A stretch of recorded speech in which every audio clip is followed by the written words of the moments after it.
Okay, here we go. Everyday meatloaf. Got 2 pounds of ground beef, onions, green peppers, celery, garlic, a couple eggs, heavy cream, and breadcrumbs. All right, that's 2 pounds of ground beef. Normally it's 1 egg per pound when you're making meatballs or meatloaf. It's 1 egg per pound, so I have 2 eggs there. You know, I got 2 pounds of beef. Now listen, when you cut the vegetables, try to chop them up as small as possible. I didn't really measure the vegetables. I don't know how much was there. You can look to see, you know, the onions, peppers, and celery. Don't use too much peppers and celery. Those are both very strong flavor. The onion is more important than the peppers and celery. All right. So anyway, there's the meat. The veggies are in the bowl. Here comes the garlic. You can use granulated garlic if you want. It doesn't matter.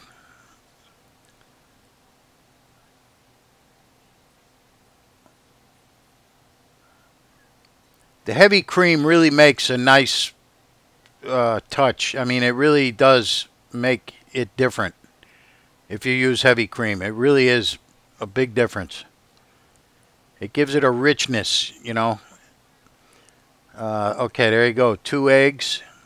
Heavy cream, I think that's a pint. So I'm going to use at least a cup.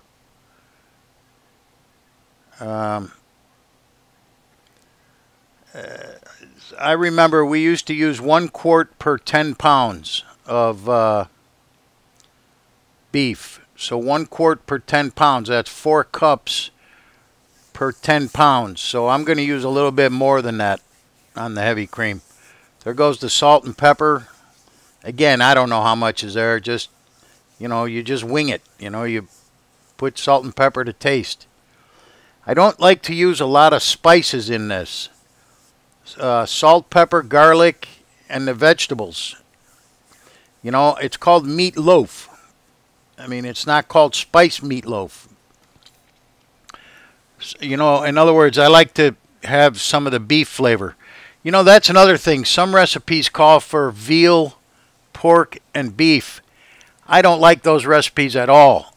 They're so bland. I mean, it's so mild. You really don't have any beef flavor. You know, there's very little meat flavor to it.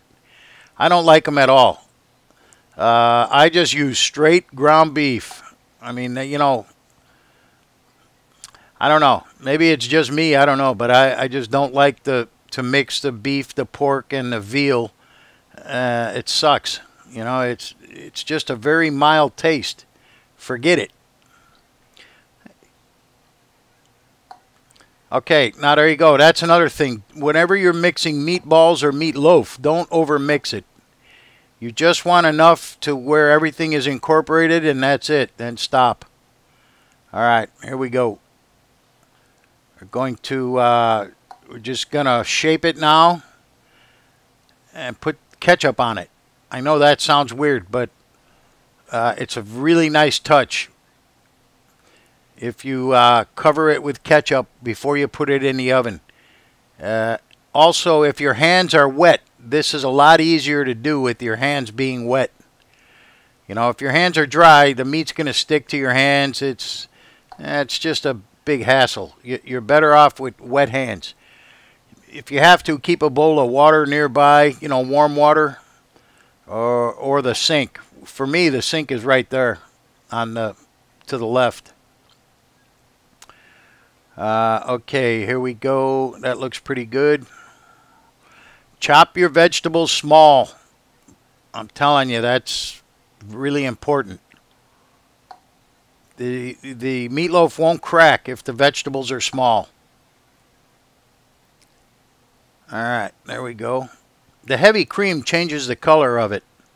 But once it comes out, believe me, it's the right color. You know what I mean? It just looks a little light right now. That's from the heavy cream, but it's It'll go back to its regular color. All right. Also, I like to make it the size of a sandwich, you know, in width. That way when you cut it, if you want to make a meatloaf sandwich the next day, all you have to do is just cut 2 thin slices and you put it on a piece of bread and it's a perfect fit, you know. So keep that in mind when you're shaping it. You don't want to make it too tall because, you know, it'll take too long and who knows what'll happen if it takes too long to cook. All right, I'm going to add a little bit of water to the pan. Just so that the pan doesn't burn. And I'm going to throw it in the oven. 350 degrees for approximately 1 hour. There it goes. Bye-bye. All right, there it is. You can see the glaze from the ketchup. If you ask me, that gives it a nice touch. Okay, there it is. Now, listen, this is steaming hot. It just came out of the oven, and it's not breaking apart at all. You know, that's what happens when you cut the vegetables really small, is that they will not cause the thing to break apart. Here, look at how thin this piece is, and it all sticks together. Oh, I'm gonna have to eat that one. Oop. Now, if you don't like ketchup, use barbecue sauce. You don't have to use anything, but you know, it just gives it a nice flavor on top. It gives it nice color. You know, it's just a little added something. There's a little bit of gravy. I put those potatoes into the pan when I cooked the meatloaf. Okay, there we go. Now listen, I got to tell you, it doesn't get any better than this right here. All right, I'm going to eat. See ya.